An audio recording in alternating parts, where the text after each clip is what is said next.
কলকাতার একটি বহুল আলোচিত চলচ্চিত্রে কাজ করার কথা ছিল অভিনেত্রী তানজিন তিশার। পরের বাংলায় কাজ হয়, আসলে কার সাথে কাজ হচ্ছে, কোন ডিরেক্টরের সাথে কাজ হচ্ছে, কিন্তু হঠাৎ করেই শোনা যায় সে জায়গা দখল করেছেন অন্য এক নায়িকা। গুঞ্জনে মুখর হয়ে ওঠে সামাজিক যোগাযোগ মাধ্যম।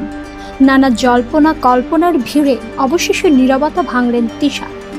আপনারা এতদিনে বুঝে গেছেন হোয়াট এভার আই ডু মানে জানালেন নিজের অবস্থান ও সিদ্ধান্তের পেছনের সত্যিটা। সম্প্রতি তানজিন তিশার টলিউডের ভালোবাসার মরশুম সিনেমা থেকে বাদ পড়ার যে খবরটি ছড়িয়েছে সেটিকে মিথ্যা ও ভিত্তিহীন বলে দাবি করেছেন তিনি। মানুষ পছন্দ করবে, 5টা পছন্দ করবে না, যদি 10টাই পছন্দ করে ফেলে তাহলে তো ব্যাপারটা অ্যাবনর্মাল হয়। গণমাধ্যমে অভিনেত্রী জানিয়েছেন তিশা নিজ থেকেই দেশের টানে এবং শাকিব খানের সঙ্গে অভিষেকের সুযোগ হাতছাড়া না করতে কলকাতার সিনেমাটি থেকে সরে এসেছেন। আমার ইচ্ছা থেকে আমি সেটা করি। সো আমি আসলে এমন কেউ নেই আমি যাকে ফলো করি।